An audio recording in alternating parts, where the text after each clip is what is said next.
I can't wait to chat about your new cookbook with you and some of the things you included in that. But before we do, I've got a major announcement, and you are going to be the first person to hear the news. So, congratulations. This is going to be the last Boundless Body Radio podcast. I am changing everything to Victory Belt Radio. For how many of you authors that I have interviewed in the last little while, I've got like 5 or 10 Victory Belt books right next to my head. It seems like every other day we're dropping another one with a new and awesome author. I'm going to just rebrand the whole thing to be Victory Belt Radio. What do you think? I think that's awesome. I love Victory Bell and everything that they publish. I have my own collection. It probably has like 20 books and them because they're my favorite publisher ever. Just everything they put out from it's all health information plus the recipes. And I love how every single page of their cookbooks is this full, beautiful photo of the recipe, tons of information in the front pages too. That's very, very useful. And they're kind of my go-to for cookbooks. Whenever they have a That's new one amazing. released, I'm like, ooh, what's coming out? Well, send this up to them. Let them know that the starting negotiating price. I want to start with $1,000 signing bonus, and I want to take about 20% of all the book sales from all of you authors by Yeah. rebranding our podcast to Victory Belts, as we do so many. And you're right; like they have definitely established kind of a reputation of not only wanting to talk or highlight certain things in the health and fitness and nutrition space that kind of is a little bit on the fringe, like lots of content on carnivore diets and cookbooks and manuals and all that kind of stuff. But also, they are very beautifully done, and your cookbook is the same. It looks amazing. I was able to review kind of a digital copy, and the recipes look awesome. They do a really nice job making your books very, very aesthetically pleasing. So that's one thing they do great. Yeah, they do. Yeah. That's Yeah, I awesome. was excited to partner with them. Yeah, good. Well, I can't wait to hear about that process. But like we said in the introduction, you've been in the ketogenic space for a really, really long time. How did you make it there with again your medical background training as a pharmacist? What brought you into keto? It was after I had my second son, I had through actually all both of my pregnancies, I had gained weight from that. And I was after my second child, my boys were 22 months apart. I was exhausted and I had gained weight and I was going back to work full time as a pharmacist. And that's when like podcasts were starting to get super popular back then. This was 13, 14 years ago. And my husband was following one and they were talking about a ketogenic diet. And he's like, I think that maybe we should try this because one, it helps with weight loss, but also it's supposed to help you feel more energetic. You don't have the brain fog, you feel more alive. Like it's really how we should be eating. And I kind of thought he was crazy because I was just like when he said high fat, and I came from all of my schooling had said, you want low fat to protect the heart. That's like the best way to eat is low fat, good healthy carbohydrates and protein. And I was just like, no way this is going to be good for us. But then I started listening to some of the podcast information and kind of diving in myself, and I was like, oh, actually, that kind of makes sense. Let's give it a whirl. Let's see how it goes. And so we did, and I dove into all the resources out there of like cooking different recipes, and I started to really love coming up with my own versions of things too. And it worked. Like I lost weight, like we felt so much better. Like he feels great, like because he works online too, and just having that mental clarity to be able to have conversations and talk to people and just rattle stuff off in a moment's notice. Like it's amazing. You feel amazing on it, and it's just like this whole veil is kind of lifted off of you. So that's how I got started in it. And then I just kind of stayed, even though like I had lost weight from it, it was like we stuck with it just because we felt good too.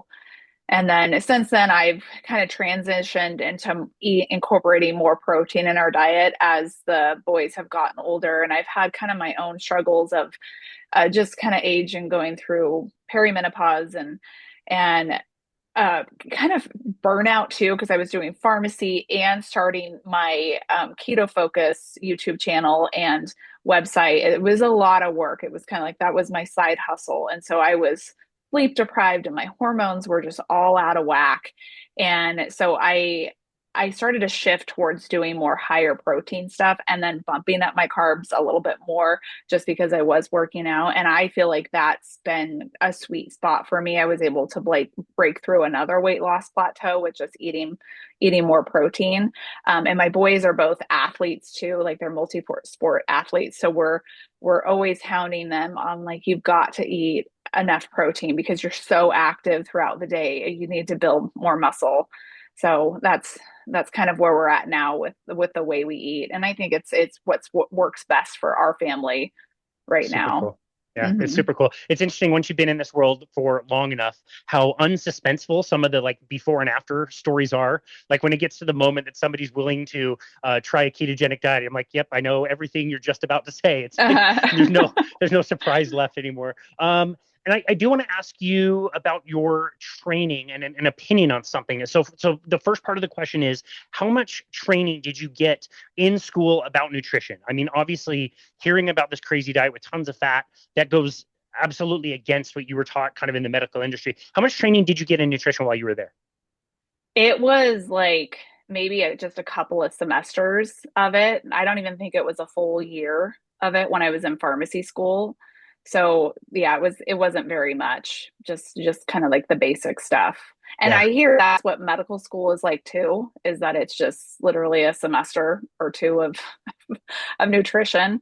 And then I had participated in lots of clubs. Like I was part of the American Heart Association chapter club of my pharmacy school. And so I did a lot of like, oh, low fat recipes and printing those off for people and counseling people on how to eat better, but making sure it's low fat. So that's where a lot of that came from. Yeah, got it. Okay, so the second part of the question is, do you think that doctors should receive more nutrition education than they're already getting? And my argument is, my opinion is they probably should not, because the information they're going to get is going to be that same American Heart Association nonsense. And my kind of thinking around that is, if we get more doctors more doctrinated in that way of doing things, it's going to be even harder and harder to move things forward. Do you have any thoughts on that? Would you like to see more nutrition education, or do you assume that if there were more, it would just be the same kind of crap? I think that there should be more just because I would hope that we're starting to like turn away from that thinking. And there's just been more and more evidence to come out to show that, yeah, certain higher carb foods are not good for you. And eating this way is a lot better. So I'm hoping that maybe in the education, if they do have a longer amount of nutrition focused courses, that they will be learning about a ketogenic diet versus a vegan diet and a standard high carb diet, and you know benefits or not benefits of each.